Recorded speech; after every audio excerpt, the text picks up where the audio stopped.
नमस्कार। चलिए आज बात करते हैं भारत के इतिहास की उस एक घटना की जिसने ब्रिटिश राज की चूलें हिला दी थीं। जी हाँ, हम बात कर रहे हैं 1857 के विद्रोह की, वो कहानी जिसने सब कुछ बदल दिया।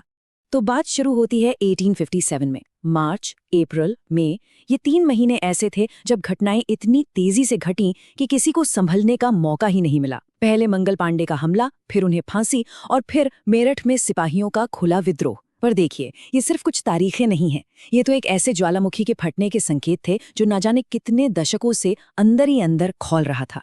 तो सवाल ये उठता है कि आखिर ये ज्वालामुखी सुलगा कैसे? इस पूरे विद्रोह की शुरुआत का जो केंद्र था वो था मेरठ। यहीं से वो पहली चिंगारी भड़की जिसने देखते ही देखते पूरे उत्तर भारत को अपनी चपेट में ले लिया। 10 मई 1857 ये वो दिन था। मेरठ में भारतीय सिपाहियों ने जेल पर धावा बोल दिया, अपने 85 साथियों को आजाद कराया और ब्रिटिश अफसरों पर हमला कर दिया। उनका एक ही नारा था, एक ही लक्ष्य था, भारत से फिरंगियों का शासन खत्म करना। मेरठ से निकलकर इन सिपाहियों की एक ही मंजिल थी, दिल्ली। और उनका मकसद भी एकदम साफ था, मुगल बादशाह बहादुर शाह जफर को फिर से हिंदुस्तान का शासक बनाना। तो ये सिर्फ एक सैनिक बगावत नहीं थी, ये तो पूरी सत्ता को बदलने की एक सीधी कोशिश थी। लेकिन मेरठ में जो हुआ वो कोई एक दिन की बात नहीं थी। ये चिंगारी उस बारूद के ढेर पर गिरी थी जो पिछले 100 सालों से धीरे धीरे इकट्ठा हो रहा था। चलिए इसके पीछे की वजहों को जरा गहराई से समझते हैं। अच्छा, तो सबसे पहले समझते हैं राजनैतिक वजहों को।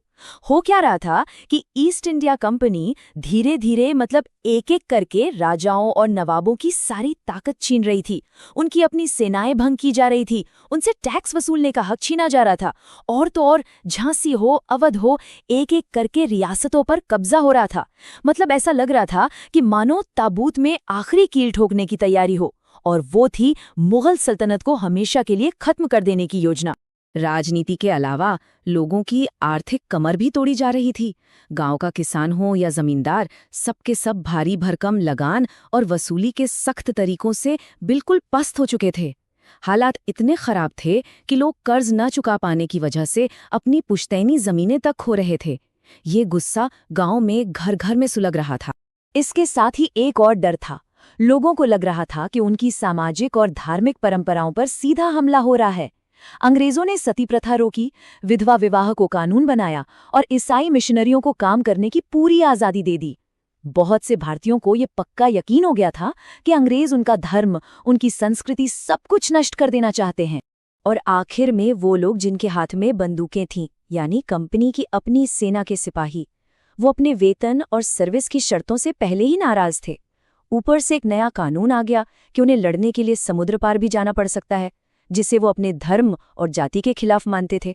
और ये भी याद रखना होगा कि ज्यादातर सिपाही किसान परिवारों से ही थे, तो जो गुस्सा गांव में था वो फौज की बैरकों तक पहुंच चुका था। इस सुलगती आग में घी का काम किया एक अफवाह ने, चर्बी वाले कारतूसों की अफवाह। सिपाहियों में ये खबर जंगल की आग की तरह फैल गई कि जो नई एनफील्ड राइफल आई है उसके कारतूसों पर गाय और सूअर की चर्बी लगी हुई है। अब ये तो हिंदू और मुसलमान दोनों ही सिपाहियों की धार्मिक भावनाओं पर सीधा सीधा हमला था। बस यही वो आखिरी वजह बनी। इसके बाद तो विद्रोह की आग मेरठ से निकलकर दिल्ली पहुंची और वहां से पूरे उत्तर भारत में फैल गई। दिल्ली पहुंचते ही सिपाहियों ने सीधा मुगल बादशाह बहादुर शाह जफर को अपना नेता घोषित कर दिया।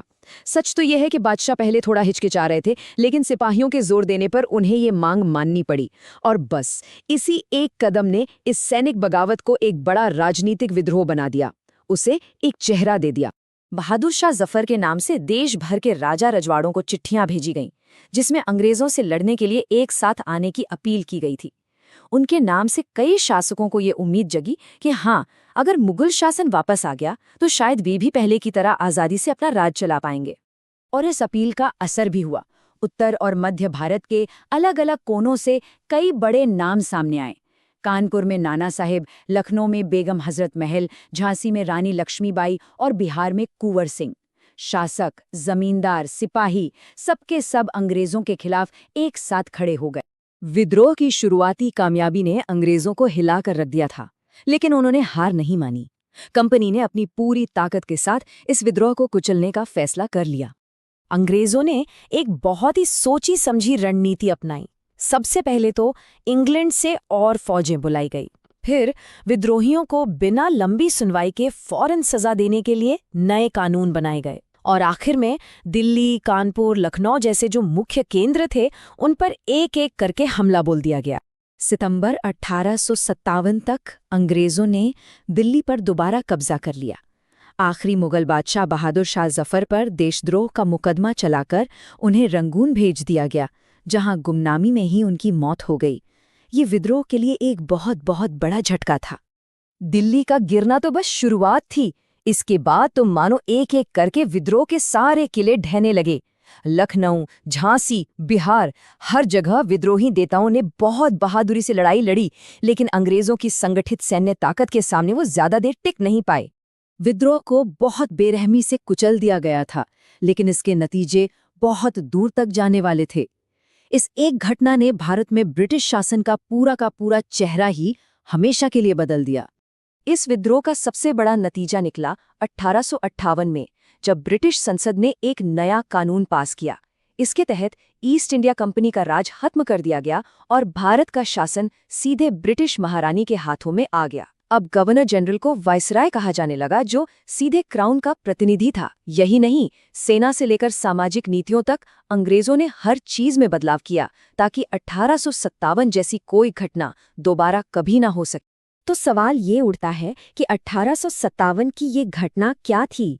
एक नाकाम बगावत या फिर भारत की आज़ादी का पहला संग्राम?